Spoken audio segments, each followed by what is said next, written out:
4.15 총선을 앞두고 각 정당과 후보들은 저마다 자신들의 공약을 알리기 위해 분주한데요. 기독교 단체들은 제시된 선거 공약을 꼼꼼히 살펴볼 것을 당부하고 있습니다. 최경배 기자가 전합니다. 한국기독교 공공정책협의회는 4.15 총선을 앞두고 기독교적 가치를 담은 10가지 내용의 기독교 공공정책을 발표했습니다. 기독교 공공정책협의회는 특히 생명과 안전 문제를 21대 국회가 풀어야 할 중요한 과제로 지목했습니다.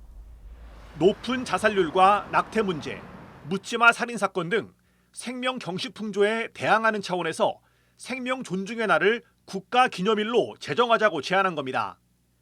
생명과 안전을 강조하는 내용에는 산업 현장에서 발생하는 하청업체 노동자들의 사망 사고를 막기 위한 대책 마련 요구도 담겨 있습니다. 안타깝게 숨져간 그런 노동자들에 대한 그런 부분도 사실은 생명 존중과 생명 안전 또 생명 돌봄과 관련되기 때문에 기독교의 가장 본질인 이 생명에 대한 존엄성과 존중하는 이 문화를 이 땅에 그렇게 만들어가는 것이 굉장히 중요하다고 생각합니다. 기독교 공공정책협의회는 또 초저출산 극복을 위해 출산과 돌봄에 관한 전반적인 내용을 담은 정책을 제안했습니다. 아울러 중동 예방과 치료에 관한 법률 제정, 유사종교 피해 방지와 보상법 제정 등을 제안했습니다. 공공정책협의회는 10가지 기독교 공공정책을 더불어민주당과 미래통합당, 민생당, 정의당, 국민의당에 보내 각 정당의 입장을 물었지만 더불어민주당과 미래통합당만 답변을 보내왔다고 밝혔습니다. 그래서 이번 선거는 정책 선거나 또는 공약을 내세워서 부각시키는 승부를 거는 선거가 되지 못하고 있고요. 우리 유권자들이 그 선거 공보물에 나와 있는 각 정당의 주요 정책 그리고 각 후보자들이 내세우고 있는 그 공약에 대해서 면밀주도하게 판단하고 검토해 볼 한다고 생각을 합니다.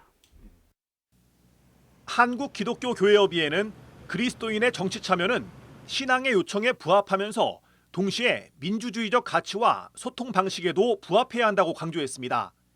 다양한 가치관이 공존하는 세상에서 자신만의 세계관을 강요하고 수단과 방법을 가리지 않고 자신의 주장을 강요하는 방식은 바람직하지 않다는 것입니다. 교회협의회는 그러면서 21대 국회는 지난 세기 한국 사회 최우선의 가치였던 경제 성장이 아니라 생명과 안전이 우선되는 사회를 만드는 전환 국회가 돼야 한다고 강조했습니다. 특히 세계보건기구 WHO가 지구의 평균 기온이 1도씨 오를 때마다 전염병이 4.7% 늘어날 것이라고 예측했다는 점을 거론하며 국회가 기후위기 시대에 책임과 역할을 감당해야 한다고 말했습니다. 교회협의회는 또 차별 없는 세상을 만드는 노력에 국회가 함께 나서야 한다고 촉구했습니다.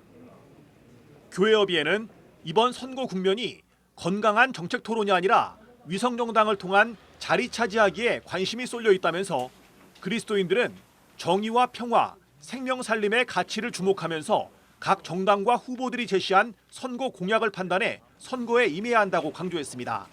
CBS 뉴스 최경배입니다.